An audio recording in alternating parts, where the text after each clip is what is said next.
박태수는 이른 아침부터 향교에 나와 마당을 쓸고 있었습니다. 72세의 나이에도 허리가 곱고 걸음걸이가 단단한 것은 40년간 중학교 교장을 지낸 품격이 몸에 밴 탓이었죠. 오늘도 어김없이 향교 어르신들과의 모임이 있는 날입니다. 아, 태수 형님 오셨군요. 먼저 온 김노인이 반갑게 인사했습니다. 요즘 아드님 결혼 준비는 어떻게 되어 가나요? 태수의 얼굴에 미소가 번졌습니다. 그게 말이지요. 우리 재민이가 드디어 좋은 사람 만났다고 하더라고요. 35살이니 이제 때가 됐죠. 아, 그래요? 어떤 분이신지 궁금하네요. 아직 자세히는 모르겠지만 재민이 말로는 참 괜찮은 아가씨라고 하더군요. 집안도 제법 괜찮다고 했고 말입니다. 태수는 가슴을 펴며 자랑스럽게 말했습니다. 사실 태수는 아들의 연애 상대에 대해 구체적으로 아는 게 거의 없었습니다. 재민이가 좋은 사람 만났다고 말한 것 외에는 이름조차 제대로 듣지 못했죠. 하지만 향교 친구들 앞에서는 마치 모든 걸 알고 있는 것처럼 말하곤 했습니다. 요즘 젊은 사람들은 결혼을 너무 늦게 하는 것 같아요. 우리 때는 25만 넘어도 늦었는데 말이죠. 그러게 말입니다. 그래도 우리 재민이는 그동안 공부하고 취업하느라 정신없었으니까요. 이제 대기업 과장까지 됐으니 결혼할 때도 됐고요. 태수는 아들 자랑에 여념이 없었습니다. 실제로 재민은 성실하고 착한 아들이었죠. 어려서부터 아버지 말씀을 잘 듣고 공부도 열심히 해서 좋은 대학을 나와 대기업에 입사했습니다. 이제 과장까지 승진해서 경제적으로도 안정된 상태였죠. 그런데 아직 상대방 부모님은 만나보지 못하셨나요? 그게 아직은 아니에요. 젊은 사람들 일이니까 천천히 해야죠. 태수는 살짝 어색하게 웃었습니다. 사실 이 부분이 태수에게는 조금 불편했습니다. 아들이 사귀는 여자에 대해 구체적인 정보를 알려주지 않는 것도 그렇고 한 번도 집에 데려온 적이 없다는 것도 마음에 걸렸죠. 예전 같으면 연애 상대 정도는 부모에게 소개하는 것이 예의였는데 요즘 젊은 사람들은 다르다며 재민이가 둘러댔습니다. 그래도 결혼 이야기까지 나왔으면 이제 상견례는 해야 하는 거 아닌가요? 맞습니다. 아무리 요즘 세상이 바뀌었다고 해도 결혼은 집안과 집안이 만나는 일이니까요. 다른 어르신들의 말에 태수도 고개를 끄덕였습니다. 맞는 말이었죠. 아무리 자유연애 시대라고 해도 결혼은 개인의 문제만이 아니었습니다. 특히 태수 같은 전통적인 사고방식을 가진 사람에게는 더욱 그랬죠. 이번 주말에 재민이와 한번 이야기해 봐야겠어요. 언제까지 미룰 수는 없으니까요. 집에 돌아온 태수는 저녁 식사 자리에서 재민에게 이야기를 꺼냈습니다. 재민아, 이제 상견례라도 해보는 게 어떻겠니? 아버지로서 한 번은 만나봐야 하지 않겠니? 재민은 젓가락을 든 손을 잠시 멈췄습니다. 아버지, 아직 시기가 좀 이른 것 같은데요. 시기가 이르다니? 결혼 이야기까지 나온 사이에 뭐가 이르다는 거니? 그게 수진이가 요즘 일이 좀 바빠서요. 태수는 아들의 대답이 마음에 들지 않았습니다. 뭔가 숨기는 것 같은 느낌이 들었거든요. 며칠 후 재민은 수진과 카페에서 만나고 있었습니다. 평소보다 표정이 어두운 재민을 보며 수진이 물었습니다. 무슨 일이야? 오늘 표정이 안 좋아 보이는데. 아니야, 별거 아니야.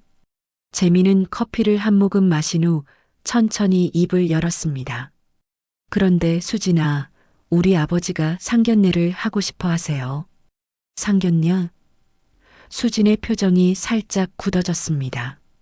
응, 사실 미루고 싶었는데 아버지가 계속 말씀하시거든. 수진은 잠시 고민하는 표정을 지었습니다. 그리고는 조심스럽게 말했습니다. 재민아, 사실 우리 집 전세 만기가 됐어. 당분간 이모 집에 얹혀 살게 됐어. 재민의 눈이 커졌습니다. 갑자기 왜? 전셋값이 너무 많이 올라서 도저히 감당이 안 되더라고. 그래서 일단 이모 집에서 지내면서 다시 알아보려고 해. 재민은 잠시 당황했지만 금세 수진의 손을 잡았습니다. 괜찮아. 우리 사랑에는 집이 중요한 게 아니야. 나중에 우리가 함께 마련하면 되잖아. 수진이 미소를 지었습니다. 고마워. 근데 상견례는 좀 부담스러워. 왜? 우리 아버지 까칠한 편이긴 하지만 나쁜 분은 아니야. 그게 아니라 이모 집에 얹혀 산다고 하면 좋게 보실까 봐서. 재미는 고민했습니다. 아버지의 성격을 잘 아는 그였습니다. 체면을 중시하고 전통적인 가치관을 가진 분이었죠. 집이 없다는 이야기를 들으면 어떤 반응을 보일지 뻔했습니다. 그냥 굳이 그 이야기는 안 해도 되지 않을까? 그래도 거짓말은 못하겠어. 나중에 들통나면 더 문제가 될 텐데. 바로 그때 재민의 휴대폰이 울렸습니다. 아버지에게서 온 전화였죠. 여보세요, 아버지.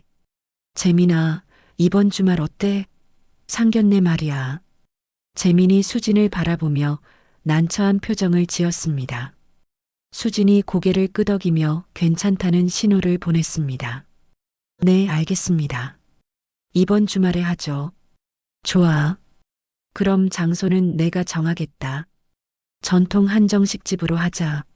전화를 끄는 재민이 한숨을 쉬었습니다. 이번 주말에 상견례 하게 됐어. 알겠어. 정말 괜찮을까? 괜찮을 거야. 우리가 서로 사랑하는데 다른 게 뭐가 중요해? 하지만 재민의 목소리에는 확신이 부족했습니다. 아버지의 반응이 걱정되었거든요. 그날 저녁 태수는 재민에게서 상견례 소식을 들었습니다. 기분이 좋아진 태수는 향교 친구들에게 자랑했습니다. 이번 주말에 드디어 상견례를 합니다. 우리 재민이 장가갈 날이 다 되었네요. 축하합니다. 상대방은 어떤 분이신가요? 이수진이라는 아가씨인데 사회적 기업을 운영한다고 하더군요. 요즘 젊은 여성들은 참 능력이 있어요. 태수는 재민에게서 들은 단편적인 정보를 바탕으로 이야기했습니다. 하지만 실제로는 아직 수진에 대해 자세히 아는 것이 거의 없었죠. 그런데 바로 그때 재민이 수진과 통화하는 소리가 우연히 들려왔습니다. 괜찮아. 우리 사랑에는 집이 중요한 게 아니야. 태수의 귀가 번쩍했습니다. 집이 중요하지 않다니? 무슨 이야기인지 궁금해진 태수는 거실 모서리에서 조용히 재민의 통화를 엿들었습니다. 전세 만기 때문에 이모 집에 얹혀 사는 게 부담스럽긴 하지만 태수의 표정이 순간 굳어졌습니다. 전세도 아니고 얹혀 살고 있다고? 그것도 이모 집에? 뭐, 집이 없어? 태수는 작은 소리로 중얼거렸습니다. 충격이었습니다. 그동안 재민이 괜찮은 집안이라고 했는데 알고 보니 집도 없는 상황이었던 거죠. 그것도 자랑이냐? 태수의 얼굴이 점점 굳어갔습니다. 상견례에 대한 기대감이 순식간에 불안감으로 바뀌었습니다. 상견례 당일 태수는 평소보다 일찍 일어나 정장을 차려입었습니다. 거울 앞에서 넥타이를 매며 심각한 표정을 짓고 있었죠. 어젯밤부터 계속 마음이 무거웠습니다. 재민이와 수진의 통화 내용이 머릿속에서 떠나지 않았거든요. 집이 없다니. 이게 말이 되나? 태수는 중얼거리며 옷매무새를 다듬었습니다. 40년간 교육자로 살아온 그에게 체면과 가문의 품격은 무엇보다 중요한 가치였습니다. 특히 결혼은 개인의 문제가 아니라 집안과 집안이 만나는 중대한 일이었죠. 한정식 집에 먼저 도착한 태수는 창밖을 바라보며 깊은 생각에 잠겼습니다. 재민이는 좋은 아들이었습니다. 공부도 잘하고 인품도 바르고 지금은 대기업에서 과장으로 일하며 안정된 생활을 하고 있었죠. 그런 아들이 집도 없는 여자와 결혼하겠다니 이해할 수가 없었습니다. 아버지, 저희가 먼저 왔네요. 재민의 목소리가 들려왔습니다. 태수가 돌아보니 재민과 함께 두 여성이 들어오고 있었습니다. 하나는 단정한 정장 차림의 젊은 여성이었고 다른 하나는 60대 정도로 보이는 중년 여성이었습니다. 안녕하세요. 이수진입니다. 수진이 정중하게 인사했습니다. 안녕하세요. 수진이 어머니 이정자입니다. 이정자도 고개를 숙여 인사했습니다. 태수는 겉으로는 정중하게 인사를 받았지만 속으로는 이정자의 모습을 훑어보고 있었습니다. 옷차림이나 말투에서 평범한 서민 가정의 느낌이 났습니다. 특히 손에 밴 일의 흔적들이 눈에 띄었죠. 반갑습니다. 앉으시죠. 자리에 앉자마자 분위기가 어색해졌습니다. 평소 같으면 음식을 시키고 가벼운 대화로 분위기를 풀었을 텐데 태수의 표정이 너무 굳어 있었거든요. 재민이 어색함을 달래려고 말했습니다. 아버지, 수진이가 사회적 기업을 운영하고 있어요. 청년들 취업을 도와주는 일을 하고 있습니다. 아, 그래요? 태수가 건성으로 대답했습니다. 수진이 조심스럽게 말했습니다. 네, 아직 작은 규모지만 지역 청년들의 일자리 창출에 도움이 되고자 노력하고 있습니다. 좋은 일 하고 계시네요. 태수의 대답은 여전히 차갑게 들렸습니다. 이정자가 분위기를 바꿔보려고 했습니다. 저희 수진이가 어려서부터 남을 도우려는 마음이 컸어요. 공부도 열심히 해서 좋은 대학을 나왔고요. 하지만 태수의 관심사는 다른 곳에 있었습니다. 그는 물컵을 내려놓으며 본격적인 질문을 시작했습니다. 저기, 혹시 지금은 어디에 살고 계십니까? 수진의 얼굴이 살짝 굳어졌습니다. 가장 듣고 싶지 않았던 질문이었거든요. 네. 지금은 처형댁에 얹혀 살고 있습니다. 아, 그래요? 그럼 원래 살던 집은 전세 만기가 되어서 일시적으로 그렇게 지내고 있습니다. 자립이 목표라서 열심히 준비하고 있어요. 태수의 얼굴이 점점 더 굳어졌습니다. 예상했던 대로였지만 직접 듣고 보니 더욱 충격적이었습니다. 자립은 좋은데 혼수 준비는 어떻게 하실 생각입니까? 순간 식탁 위에 정적이 흘렀습니다. 재민이 당황한 표정으로 아버지를 바라봤고 수진과 이정자는 서로를 바라보며 난처해했습니다. 이정자가 조심스럽게 대답했습니다. 저희가 많이 부족하지만 정성껏 준비하겠습니다. 정성만으로 되는 게 아니지 않습니까? 결혼이라는 게 그렇게 만만한 일이 아닌데. 태수의 목소리가 점점 날카로워졌습니다. 재민이 아버지를 말리려고 했지만 이미 늦었습니다. 아버지, 너무 그러시면 조용히 해. 이게 말이 되냐? 집도 없는 집안이 무슨 사돈이란 말이야. 태수가 갑자기 목소리를 높였습니다. 한정식 집의 다른 손님들이 모두 이쪽을 바라봤습니다. 아버지, 재민이 당황해서 아버지를 말렸지만 태수는 이미 자리에서 일어나고 있었습니다. 난 집도 없는 며느린 사절이야. 체면이 있지, 체면이. 태수는 식사도 마치지 않은 채 한정식 집을 나가버렸습니다. 뒤에 남은 세 사람은 망연자실한 표정으로 서로를 바라봤습니다. 수진의 눈에 눈물이 맺혔습니다.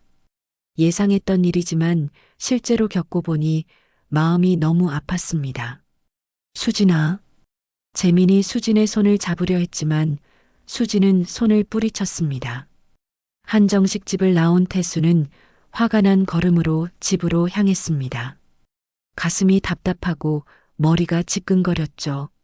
40년간 교육자로 살아오면서 쌓아온 체면과 자존심이 한순간에 무너지는 것 같았습니다. 집에 도착하자마자 거실 소파에 주저앉은 태수는 깊은 한숨을 쉬었습니다. 재민이가 뒤따라 들어왔지만 아무 말도 하지 않았죠. 둘 사이에 무거운 침묵이 흘렀습니다. 아버지, 왜 그렇게 하셨어요? 재민이 조심스럽게 입을 열었습니다. 목소리에는 실망과 서운함이 섞여 있었습니다. 왜 그렇게 했냐니? 당연한 이야기를 한 것뿐이야.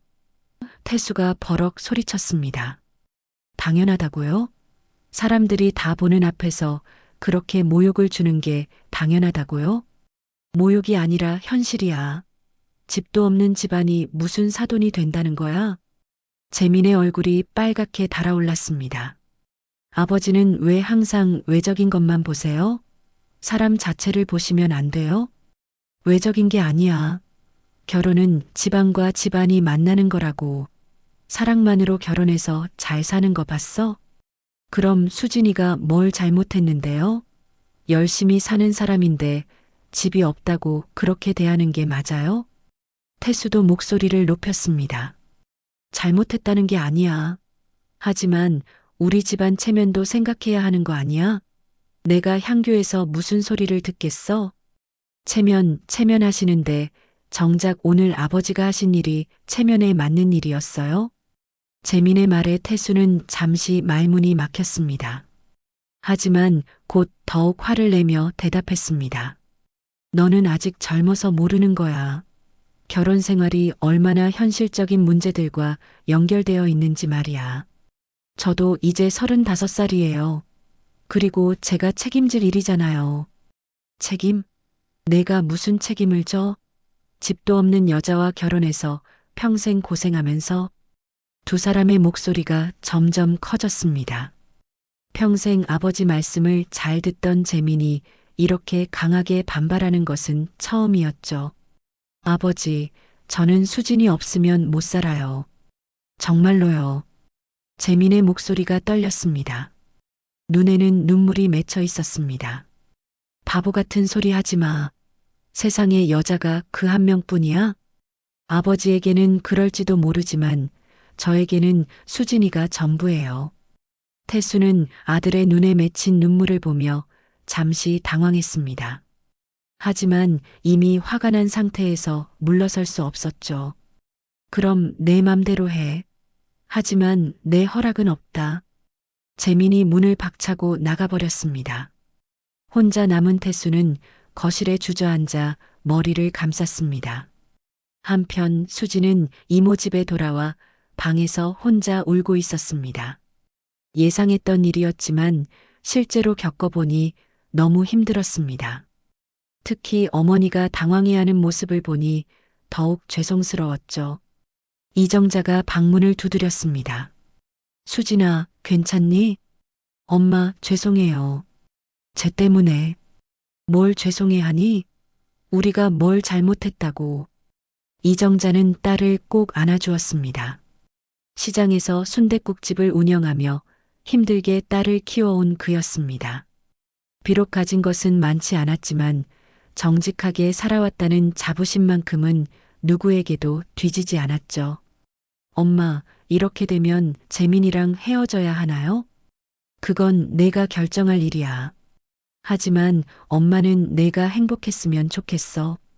그때 재민에게서 전화가 왔습니다. 수지는 잠시 망설이다가 전화를 받았습니다.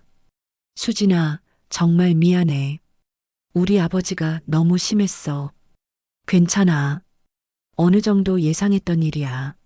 아니야, 괜찮지 않아. 내가 아버지를 설득해 볼게. 수지는 한참 침묵했습니다. 그리고는 조심스럽게 말했습니다. 재민아, 우리 헤어지는 게 낫지 않을까? 뭐라고? 갑자기 왜 그런 소리를 해? 이렇게 시작하면 나중에도 계속 문제가 될 것 같아. 나는 괜찮지만 너와 아버지 사이가 나빠지는 건 싫어. 재민의 목소리가 절절해졌습니다.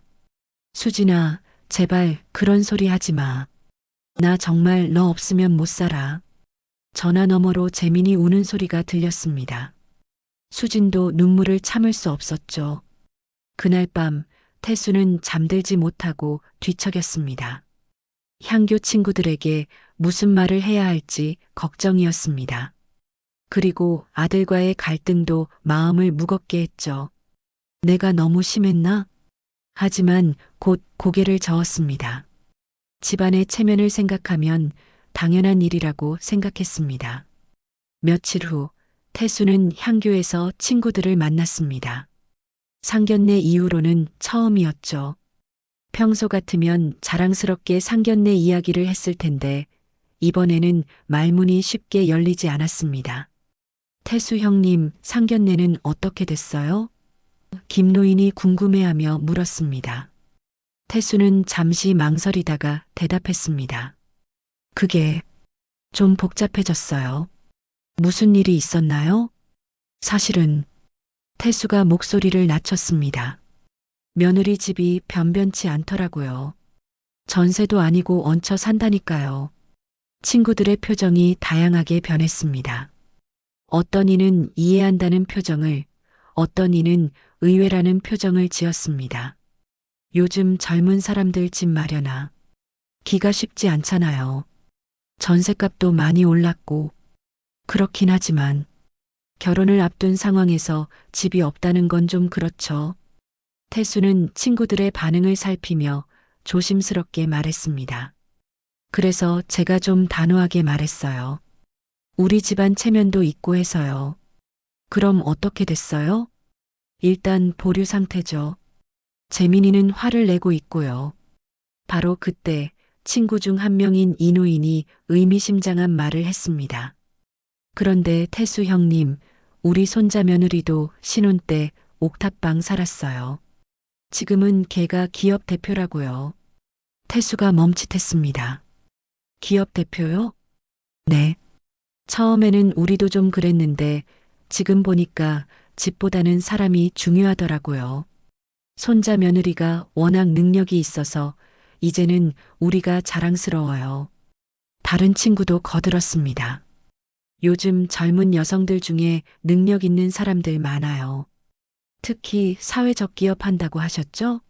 그런 일 하는 사람들은 마음씨도 좋고 능력도 있을 텐데요. 태수는 갑자기 불편해졌습니다.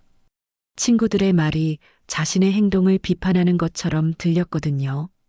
그래도 기본은 있어야 하는 거 아닌가요? 물론이죠. 하지만 기본이라는 게 꼭 재산만은 아니잖아요. 집에 돌아온 태수는 계속 친구들의 말이 머릿속에 맴돌았습니다. 특히 손자 며느리가 기업 대표라는 말이 계속 신경 쓰였죠. 그런데 며칠 후 태수에게 충격적인 일이 벌어졌습니다. 지역 신문을 보다가 익숙한 이름을 발견한 것입니다. 지역 사회적 기업 대표 이수진, 청년 취업 연결 50명 돌파. 태수는 눈을 비비며 다시 기사를 읽었습니다. 분명히 이수진이라고 되어 있었고 사진도 며칠 전 상견례에서 본 바로 그 여성이었습니다. 기사를 자세히 읽어보니 더욱 놀라운 내용들이 나와 있었습니다. 수진이 운영하는 사회적 기업이 지역 청년들의 취업률 향상에 크게 기여했다는 것이었죠. 그뿐만 아니라 국무총리상까지 수상했다는 내용도 있었습니다. 이게 정말이야? 태수는 신문을 들고 멍하니 앉아 있었습니다. 집은 없지만 이런 훌륭한 일을 하고 있었다니 자신이 얼마나 큰 실수를 했는지 깨닫기 시작했습니다. 그 순간 향교 친구의 말이 떠올랐습니다. 집보다는 사람이 중요하다던 그 말이요. 태수는 급히 향교로 갔습니다. 친구들에게 신문 기사를 보여주며 말했습니다. 이게 우리 재민이가 사귀는 여자예요. 친구들이 기사를 읽어보더니 감탄했습니다. 어머, 이런 훌륭한 분이었어요? 국무총리상까지 받았네요. 태수, 이건 사동감이 아니라 보물이었네요. 그런데 왜 반대하셨어요? 태수의 얼굴이 점점 빨갛게 변했습니다. 그게 집이 없다고 해서. 아, 그래서요? 하지만 이런 능력 있는 분이면 집 따위는 금방 마련하겠는데요. 친구 중 한 명이 쓴웃음을 지으며 말했습니다. 태수, 자네 체면이 아니라 자네가 부끄러워해야겠군요. 그 말에 태수는 완전히 망연자실했습니다. 자신이 얼마나 어리석은 판단을 했는지 깨달았거든요. 집이 없다는 이유만으로 이런 훌륭한 며느리감을 놓칠 뻔했다니. 내가 정말 바보였구나. 태수는 그날 밤 잠들지 못했습니다. 수진에게 한 말들, 상견례에서의 무례한 행동들이 계속 떠올랐습니다. 그리고 아들과의 갈등도 마음을 무겁게 했죠. 어떻게 사과해야 하지? 태수는 처음으로 자신의 잘못을 인정하기 시작했습니다. 다음 날 아침, 태수는 평소보다 일찍 일어나 옷을 갈아입었습니다. 어디론가 나갈 준비를 하고 있었죠. 어젯밤 내린 결심을 실행에 옮기려고 했습니다.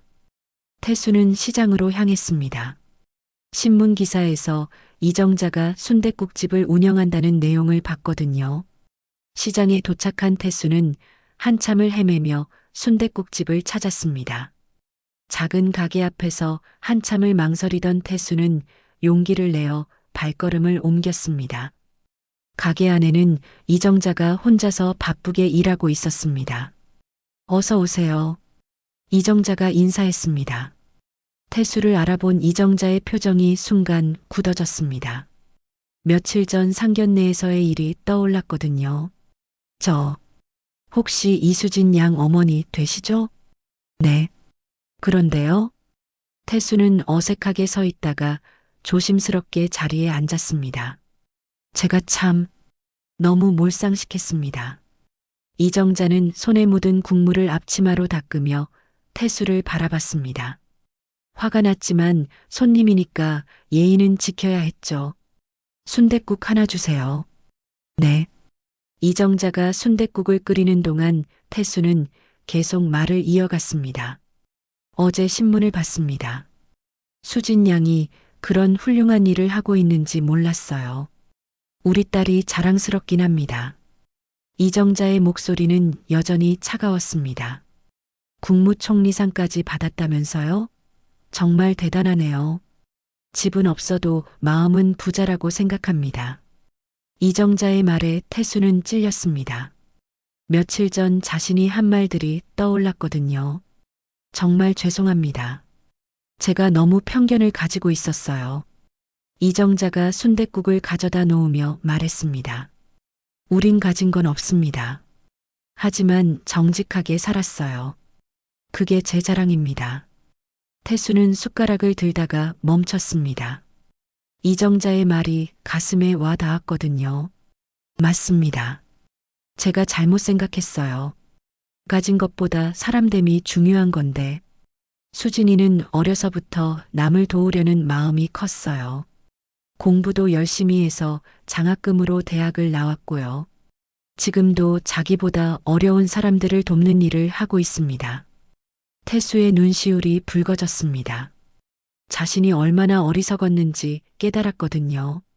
제가 정말 바보였습니다.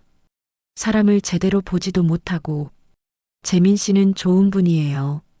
우리 수진이를 진심으로 아껴주시거든요. 네. 재민이는 착한 놈입니다. 근데 아버지가 이 모양이니. 태수는 고개를 숙였습니다. 평생 처음으로 이렇게 깊이 반성하고 있었죠. 다시 기회를 주실 수 있을까요? 제가 제대로 사과하고 싶습니다. 이정자는 한참을 생각하더니 조심스럽게 대답했습니다. 수진이와 재민 씨가 결정할 일이에요. 저는 딸이 행복하기만 하면 됩니다. 당연합니다. 제가 너무 주제 넘었죠. 태수는 순댓국을 다 먹고 일어났습니다. 계산을 하려고 하자 이정자가 손을 저었습니다. 괜찮습니다. 아니에요. 맛있게 잘 먹었습니다. 태수는 계산을 하고 가게를 나왔습니다. 밖에 나온 태수는 깊은 숨을 들이쉬었습니다. 마음이 조금 가벼워진 것 같았죠. 집에 돌아온 태수는 재민에게 전화를 걸었습니다. 재민아, 집에 들어와라. 이야기할 게 있다. 아버지, 저는 마음이 안 바뀔 거예요. 들어와라. 아버지가 잘못했다. 재민은 깜짝 놀랐습니다. 평생 처음 듣는 아버지의 사과였거든요. 1시간 후 재민이 집에 들어왔습니다. 태수는 거실 테이블 위에 신문을 펼쳐놓고 있었습니다. 이거 봐라. 재민이 신문을 보더니 놀랐습니다. 수진의 기사였거든요. 아버지가 몰랐던 게 많구나. 수진 양이 이런 훌륭한 일을 하고 있었어? 네. 말씀드렸으면 좋았을 텐데 믿어주실 것 같지 않아서. 미안하다. 아버지가 너무 성급했다. 재민은 아버지의 변화에 조심스럽게 희망을 품기 시작했습니다. 며칠 후 재민은 수진에게 아버지의 변화된 마음을 전했습니다. 수진은 반신반의했지만 재민의 간곡한 부탁에 다시 한번 만나보기로 했습니다. 이번 상견례는 수진이 준비한 장소에서 열렸습니다. 시내에 있는 작지만 따뜻한 분위기의 북카페였죠. 수진이 자주 가던 곳으로 조용하고 편안한 공간이었습니다. 태수는 이번에는 평소보다 일찍 도착해서 기다렸습니다. 마음가짐이 완전히 달라져 있었죠. 며칠 전과는 전혀 다른 겸손한 자세였습니다. 수진과 이정자 그리고 재민이 함께 들어왔습니다. 태수는 자리에서 일어나 깊게 고개를 숙였습니다. 지난번에는 정말 죄송했습니다. 제가 너무 편견에 사로잡혀 있었어요. 수진이 당황하며 말했습니다. 괜찮습니다. 앉으세요. 아니에요. 제가 먼저 사과드려야 할 말이 있어요. 태수는 여전히 서 있으면서 진심으로 사과했습니다. 신문 기사를 보고 깨달았습니다. 수진 양이 얼마나 훌륭한 일을 하고 있는지 말이에요. 집이 없다고 해서 그렇게 대한 제가 정말 부끄럽습니다. 이정자가 조심스럽게 말했습니다. 앉으셔서 이야기하시죠. 자리에 앉은 태수는 눈을 감고 천천히 말했습니다. 이번엔 제가 인사를 다시 드리겠습니다. 우리 집이 부족해서 이렇게 좋은 사돈을 몰라봤네요. 수진의 눈에 눈물이 살짝 맺혔습니다. 진심이 느껴지는 사과였거든요. 아버님, 저도 부족한 게 많아요. 아니에요. 제가 봤어요. 청년들 취업을 도와주는 일 정말 대단한 일이에요. 그리고 국무총리상까지 저보다 훨씬 훌륭한 일을 하고 계시더라고요. 재민이 감동하며 바라봤습니다. 아버지가 이렇게 변할 수 있다는 게 신기했거든요. 교육자로 살아온 제가 정작 가장 중요한 걸 놓치고 있었네요. 사람을 보는 눈이 없었어요. 이정자가 고개를 끄덕이며 말했습니다. 서로 이해하면 되는 일이에요. 앞으로 잘 부탁드립니다. 저희 재민이 잘 부탁해요. 분위기가 완전히 바뀌었습니다. 지난번과는 정반대였죠. 따뜻하고 편안한 대화가 이어졌습니다. 태수는 수진의 사업에 대해 자세히 물어봤습니다. 진심으로 관심을 가지고 있다는 게 느껴졌죠. 사회적 기업이라는 게 쉬운 일이 아닐 텐데 어떻게 시작하게 되셨어요? 대학 때부터 관심이 있었어요. 주변에 취업 때문에 고민하는 친구들이 많았거든요. 작은 도움이라도 되고 싶었어요. 정말 훌륭한 마음씨예요. 요즘 젊은 사람들이 이런 생각을 가지기가 쉽지 않은데. 대화가 계속 이어지면서 태수는 수진에 대해 더 많이 알게 되었습니다. 단순히 일만 잘하는 것이 아니라 인품도 훌륭하다는 것을 깨달았죠. 그런데 아버님께 드릴 말씀이 있어요. 수진이 조심스럽게 꺼낸 봉투를 내밀었습니다. 이건 뭔가요? 저희 사회적 기업의 투자 계획서입니다. 아버님이 관심 있으시다면 함께 하실 수 있어요. 태수는 깜짝 놀랐습니다. 저와 함께요? 네. 아버님께서 교육자로 오래 계셨으니까 청년들 교육 프로그램에 조언을 구하고 싶어서요. 태수의 눈이 반짝였습니다. 은퇴 후에 할 일을 찾고 있었는데 이런 뜻깊은 일에 참여할 수 있다니 기뻤거든요. 정말 제가 도움이 될까요? 물론이에요. 아버님의 경험과 지혜가 꼭 필요해요. 재민이 뿌듯한 표정으로 두 사람을 바라봤습니다. 아버지와 수진이 이렇게 잘 지낼 수 있을 줄 몰랐거든요. 그럼 이제 결혼 이야기를 본격적으로 해볼까요? 태수가 환하게 웃으며 말했습니다. 카페에는 따뜻한 웃음소리가 가득했습니다. 3개월 후 수진과 재민의 결혼식 날이 밝았습니다. 봄바람이 살랑이는 화창한 날씨였죠. 예식장에는 양가 친척들과 친구들이 모여들었습니다. 태수는 아침부터 분주했습니다. 사위를 맡는 기쁨도 있었지만 더 중요한 것은 수진 같은 훌륭한 며느리를 맡게 된 것에 대한 감사함이었죠. 형님, 오늘 정말 좋은 날이네요. 향교 친구들이 축하 인사를 건넸습니다. 고맙습니다. 정말 복받은 일이에요. 며느리분이 그렇게 훌륭하다면서요? 태수의 얼굴에 자랑스러운 미소가 번졌습니다. 우리 며느리는 집은 없었지만 수백 명 인생을 살린 여자예요. 나보다 100배 낫죠. 몇 달 전과는 완전히 다른 말이었습니다. 이제 태수는 진심으로 수진을 자랑스러워했거든요. 한편 신부 대기실에서는 수진이 드레스를 입고 있었습니다. 거울을 보며 감회가 새로웠죠.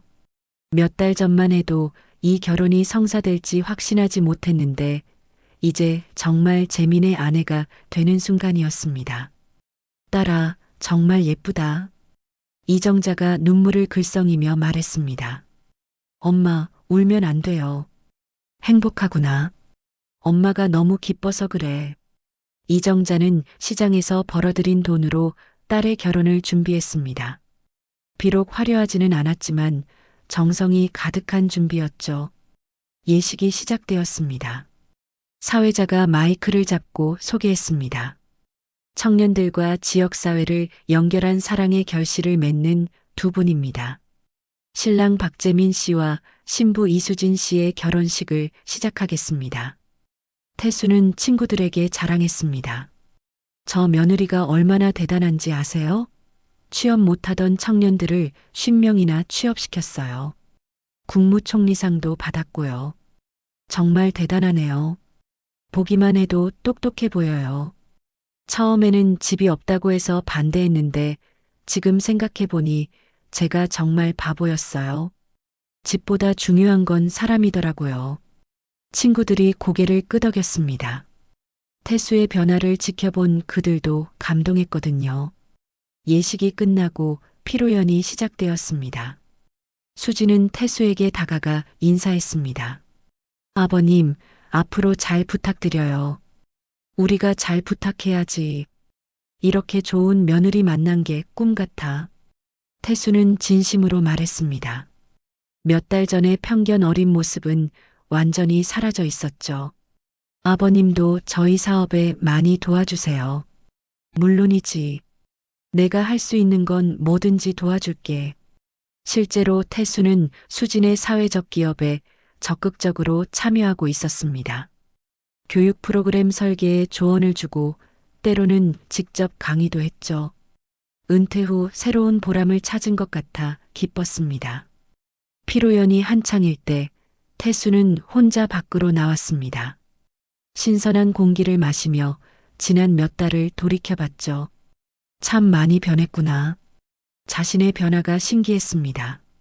고집센 늙은이라고 생각했는데 이렇게 마음을 바꿀 수 있다니 놀라웠거든요. 그때 재민이 다가왔습니다. 아버지, 여기 계셨구나. 응, 잠시 바람 쐬러 나왔다. 아버지, 정말 고마워요. 마음 바꿔주셔서. 태수가 아들의 어깨를 토닥였습니다. 내가 고마워해야지. 좋은 며느리 만나게 해줘서. 처음에는 어떻게 될지 정말 걱정했어요. 나도 그래. 그런데 지금 보니까 체면보다 중요한 게 있더라. 뭐예요? 사람이야. 진짜 사람. 두 사람은 잠시 말없이 서 있었습니다. 따뜻한 봄바람이 불어왔죠. 몇 주 후 태수는 시장에 있는 이정자의 순댓국집을 찾았습니다. 이제는 단골이 되어 자주 오곤 했거든요. 어서 오세요, 사돈어른. 이정자가 반갑게 인사했습니다. 사돈댁도 안녕하세요. 태수는 순댓국을 먹으며 웃고 있었습니다. 몇 달 전만 해도 상상할 수 없었던 광경이었죠. 수진이와 재민이 잘 지내죠? 그럼요. 서로 너무 잘 맞아요. 다행이에요. 처음에는 어떻게 될지 몰랐는데 태수가 숟가락을 내려놓으며 말했습니다. 체면도 좋지만 사람이 먼저더라고요. 늦게 배웠지만 참 고마운 일이에요. 이정자도 미소를 지었습니다. 서로 이해하고 지내면 되는 거죠. 태수는 집으로 돌아가며 생각했습니다. 진짜 가족이 무엇인지 이제야 알 것 같았거든요. 가진 것보다는 마음으로 만나는 것, 그것이 진정한 가족이었습니다. 저녁 무렵 수진과 재민이 집에 들렀습니다. 아버지, 안녕하세요. 응, 왔구나.